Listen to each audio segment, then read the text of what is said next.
ক্ষান্ত বুড়ি হাটে ডিম বিক্রি করে যখন হাট থেকে ফিরছিল, মাঝ রাস্তায় যখন আসে তখন বুড়ির সামনে শিয়ালটি এসে হাজির হয়।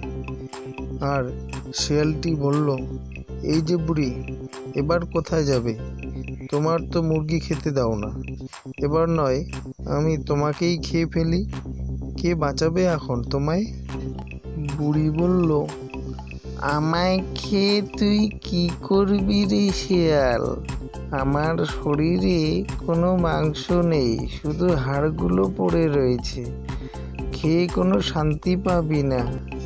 শিয়াল বলল, সেসব আমি বুঝি না, আমি তোকেই খাবো রে বুড়ি।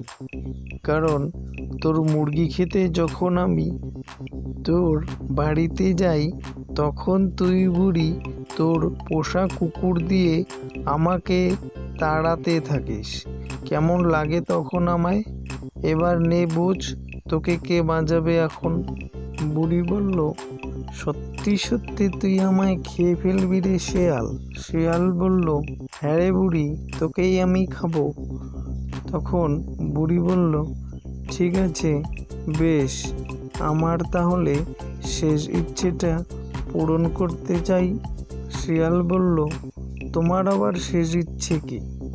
বুড়ি বলল, আমার ইচ্ছে হলো আমি আজকে একটি গান করব। শিয়াল বলল, মরার আগে গান করবি? ঠিক আছে, তাহলে একটা গান করে নে।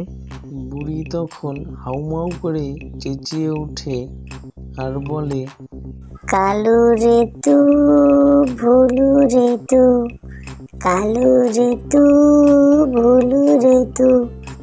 বুড়ির এই হাউমাউ চিৎকার গান শুনতে পায় তার পোষা কুকুর। তখন পোষা কুকুর দৌড়ে আসতে থাকে রাস্তার দিকে। শিয়ালটি কুকুরকে দৌড়ে আসতে দেখে বুড়িকে বলল, এই ছিল তোর গান রে বুড়ি, তোর মতলব বুঝতে পাইনি আমি। ঠিক আছে, আমি তবে এবার পালাই, পরে তোকে আমি দেখে নেব। এই বলে শিয়ালটি দৌড়ে পালায়, আর বুড়ি সেই ফাঁকে হাঁটতে হাঁটতে তার বাড়িতে পৌঁছে যায়।